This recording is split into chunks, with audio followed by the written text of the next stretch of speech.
मायके आई थी। उसका चेहरा मुरझाया हुआ था, आंखों में उदासी और चिंता की गहरी लकीरें खींची हुई थी। नेहा की माँ, जो अपनी बेटी के स्वागत में पूरी मनोयोग से लगी हुई थी, उसे ऐसी हालत देखकर घबरा गई। आओ बेटा, आप बैठो। कैसे हो? घर में सब कैसे हैं? माँ ने नेहा को प्यार से पास बिठाते हुए पूछा। नेहा ने धीरे से मुस्कुराने की कोशिश की और कहा, ठीक ही हूँ माँ, लेकिन उसकी आवाज़ में दर्द छुपा हुआ था। माँ ने उसकी आंखों में छुपी पीड़ा को भाप लिया, लेकिन नेहा बात को टालते हुए अंदर चली गई और आंसुओं में डूब गई। कुछ समय बाद जब नेहा कपड़े बदलने के लिए कमरे में गई तो उसकी पीठ पर पड़े चोट के गहरे निशान देख उसकी माँ का दिल तड़प उठा। वो जोर से चिल्लाई, नेहा, तेरे ससुराल वालों ने तुझ पर हाथ उठाया है क्या? बता बेटी, मैं उन्हें छोड़ूंगी नहीं, उनकी गलती माफ़ नहीं करूंगी। गुस्से में उबलती हुई माँ की आवाज़ सुनकर नेहा के पिता भी कमरे में आ गए। उनकी आंखों में आंसू थे, लेकिन उन्होंने अपनी पत्नी को शांत करते हुए कहा, श्रीमती जी, पहले गीता के घाव पर मरहम लगाए, फिर जो करना है करिएगा। नेहा चुपचाप बस सुन रही थी। उसकी आंखों में दर्द था, पर वो अपनी तकलीफ के बारे में बात नहीं करना चाहती थी। माँ ने उसे अपने पास बिठाकर उसके घाव पर मरहम लगाया और प्यार से पूछा, बता बेटा, आखिर क्या हुआ? तेरे साथ ये सब हो रहा है ना? नेहा ने कुछ देर तक चुप्पी साधे रखी, फिर धीरे धीरे अपनी दर्द भरी कहानी कहने लगी। माँ, आप जानती है कि शादी के बाद से मेरे ससुराल में माहौल कैसा रहा है। मेरे सास ससुर को हमेशा लड़के की चाह थी, लेकिन मेरे पहले ही बेटी हो गई। इस बात को लेकर उन्होंने मुझे कभी माफ़ नहीं किया। सासू माँ रोज़ ताने मारती है और पति वो भी अपनी माँ के कहने में रहता है। जब भी मैं कुछ कहती हूँ वो मुझ पर हाथ उठाते से भी नहीं चुकता है। माँ, नेहा की बात सुनकर उसकी माँ के दिल में गुस्से का तूफान उमड़ पड़ा।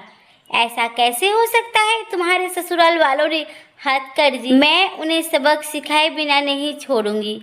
माँ के स्वर में आक्रोश और पीड़ा थी, लेकिन नेहा के पापा ने शांत रहते हुए कहा, पहले हम अपनी गलती को समझे, फिर किसी और को दोष दे। नेहा की माँ ने हैरानी से पूछा, हमारी क्या गलती है?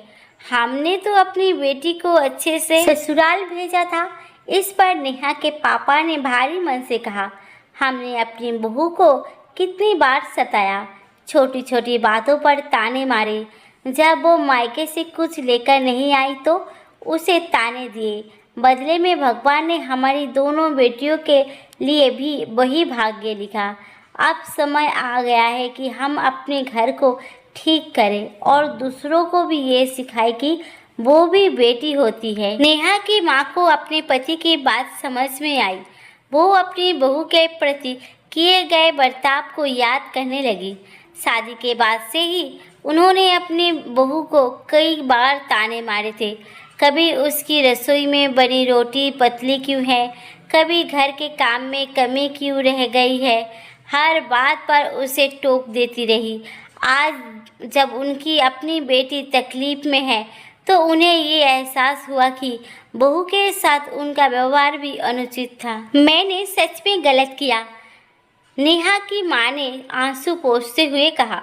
मुझे अपनी बहू के साथ वैसा नहीं करना चाहिए था, लेकिन अब मैं अपनी बेटी के लिए न्याय चाहती हूँ। इस पर नेहा के पिता ने कहा, हमें पहले अपनी गलतियों को सुधारना होगा। बहू को बेटी समझकर उसे सम्मान और प्यार देना होगा, तभी हम अपनी बेटी के लिए कुछ कर सकते हैं। नेहा की माँ ने अपनी बहू को पास बुलाया और उसे गले लगाते हुए माफ़ी मांगी। बहू की आंखों में आंसू थे, पर उसने सास की माफ़ी को स्वीकार कर लिया। नेहा ये देखकर थोड़ी राहत महसूस कर रही थी। उसे उम्मीद थी कि अब उसके ससुराल में भी बिल कुछ बदल सकता है। फिर नेहा के माता पिता ने ससुराल वालों से बात करने का निश्चय किया। वे ससुराल गए और नेहा के सास ससुर से मिले। पहले तो नेहा के ससुराल वालों ने अपनी गलती मानने से इनकार कर दिया। वे यही कहते रहे कि नेहा ने परिवार की परंपराओं का पालन नहीं किया, इसीलिए उसे सजा मिली। लेकिन जब नेहा के पापा ने उन्हें शांतिपूर्ण तरीके से समझाया कि हर इंसान की गरिमा होती है, हर रिश्ते में सम्मान जरूरी है, तब धीरे धीरे वे भी अपनी गलती समझने लगे। नेहा के ससुराल वालों ने वादा किया कि वे नेहा को आगे से किसी भी तरह का कष्ट नहीं देंगे। नेहा के पति ने भी अपनी गलती मानी और अपनी पत्नी से माफी मांगी। नेहा को लगा कि शायद उसकी तकलीफों का अंत अब शुरू हो गया। इस पूरी घटना ने नेहा के परिवार और ससुराल वालों को बहुत कुछ सिखाया। ये एहसास हुआ कि बहू भी बेटी होती है और उसे भी वही सम्मान और प्यार मिलना चाहिए जो एक बेटी को मिलता है। परिवार की एकता और सुख शांति तभी संभव है जब सभी एक दूसरे का आदर करें और प्यार से रहे। नेहा के माँ पापा ने घर लौटते समय एक दूसरे से कहा, भगवान की लाठी में आवाज नहीं होती, हमें जो भी मिला वो हमारे कर्मों का फल है। अब हमें अपने कर्म सुधारने होंगे ताकि भविष्य में हमारे बच्चों के जीवन में सुख शांति बनी रहे। दोस्तों, कहानी अच्छी लगे तो लाइक करें, कमेंट करें, मेरे चैनल को सब्सक्राइब करना ना भूलें। धन्यवाद।